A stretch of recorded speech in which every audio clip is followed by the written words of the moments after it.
I'd really encourage you to get started, to move and cluster around, bring a chair over to a table, and you're not stuck on the same table the whole time. You can move around later on. Step 5 is running the block exercise. It may seem a bit complicated at first, but there's a well-honed strategy for conducting the block exercise, and it's a transformative experience. On the alley and making it a pedestrian. Smart. Oh, is that the alley? I like that. During the block exercise, you need 2 people for each table. One person to facilitate, to help answer people's questions and move the discussion along, and one person to help sketch and bring the development to life. And that happens right in front of the participants' eyes. So you really need 2 key people at each table. As a facilitator, your job really is to move the discussion along. So for example, if a group is stuck on a design and still trying to work out some details, a facilitator can say, you know what, that's really great, let's run the numbers on that and move on to the next one. The sketcher really has a fun job. They are there to make sure the development comes to life. So for example, the participants are there building their block exercise, and it's just a bunch of blocks with straight walls and no character.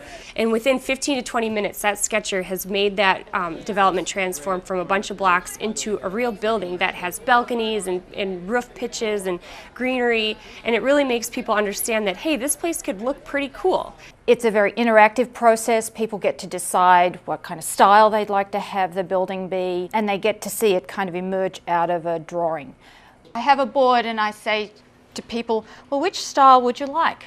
And that provokes a really interesting discussion among the folks who are at the table, and it also gives me some hints about what style to use. And as you can see, the styles are quite different here. This is a fairly plain, modern building. This is a much fancier, frillier, but still contemporary building. This one has a lot of balconies. This one doesn't. And so it allows people to discuss their values, and it also gives me some hints about how to design the building. The sketches do things that look really dramatic and are very memorable, but there's also another facilitator at the table who's helping people doing site plans. So that means that there's a really large conversation happening, and people have very insightful comments to make, and they have very sophisticated discussions about whether it's useful to have a view into the site or from the site, who would buy those units, whether you can have ownership or rental, and so on. As we've observed neighborhood planning processes across the country, there's a lot of great ideas and creative approaches. But what's really innovative about the Corridor Housing Initiative is its integration of a financial analysis into the planning process. So people are really grappling with what's realistic in today's market. What can be done versus what are the visions and ideas of what they'd like to see done. You're $1 million short, and what would help is if you increase your affordable units, because that will give you more money. And through that exercise, you unleash this really interesting creative energy where people are exploring ideas that they may not have ever thought about when just talking about a vision. When they're actually challenged to make it work financially, a lot of new ideas emerge. And so this opportunity to really wrestle with this creates a whole nother layer of the discussion. Pro formas, which are really financial spreadsheets, are put together by developers. The important elements of a pro forma include information such as what can a piece of property be rented for, or leased for, or sold for? How much is it going to cost us to build it?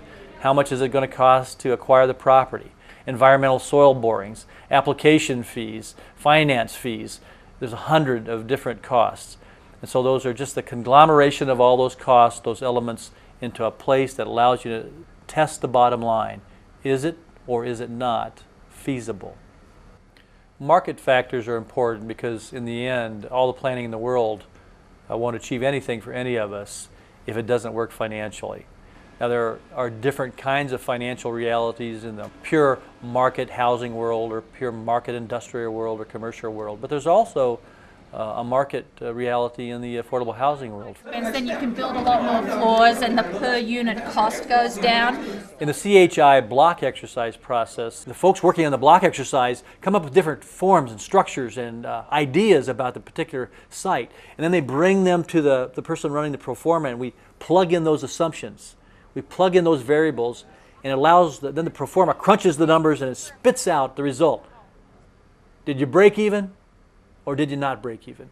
And if you're close, that's good, and if you're not, that's bad. So what, we lost, how much did we lose? $3 million. Wow. Because we didn't have enough. Affordable housing can make a development project more feasible.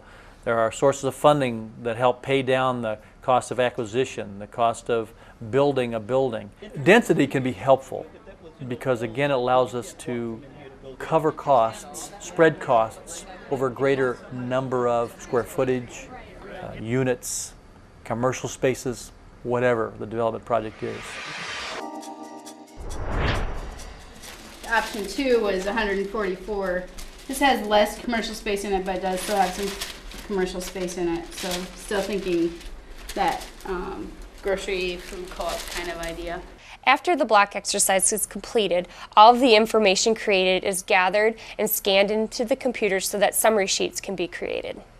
The summary sheet is a recap of what happened during the block exercise. A summary sheet is created for each table and features things such as the Polaroids, the sketches, and the numbers that were created as part of each development scenario. The summary sheets are posted on the web, so they're accessible to all of the people that were at the meeting, as well as to those who may not have been able to make the meeting.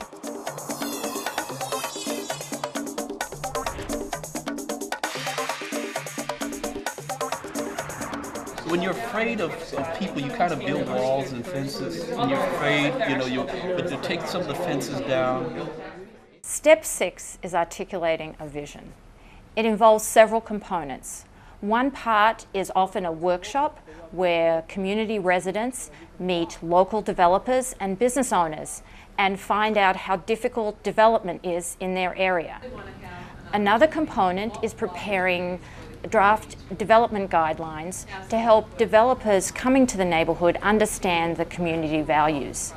Armed with the guidelines that articulate the community vision, community members can find developers prepared to put appropriate development in their communities, and they can see revitalization occur. The final session will often host a panel of developers, city, business leaders to talk about the potential for development in their area. It's an opportunity for the community to hear those perspectives with a new appreciation following the block exercise, and also to explore some potential development objectives that have been formulated from the process.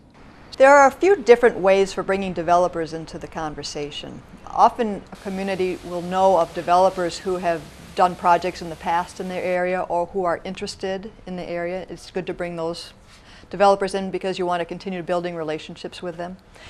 A community may identify a different area that they like and may approach developers who have worked in that area to come and explore some opportunities in their community. Or third, through the process, they may identify some specific kinds of development that they're interested in, and they can recruit developers who have an expertise in those areas, such as artist housing, sustainable development, mixed use, and that way you can really bring in the correct types of developers to accomplish your goals. The development objectives that are created through the Corridor Housing Initiative often set the stage for what people would like to see in regard to development.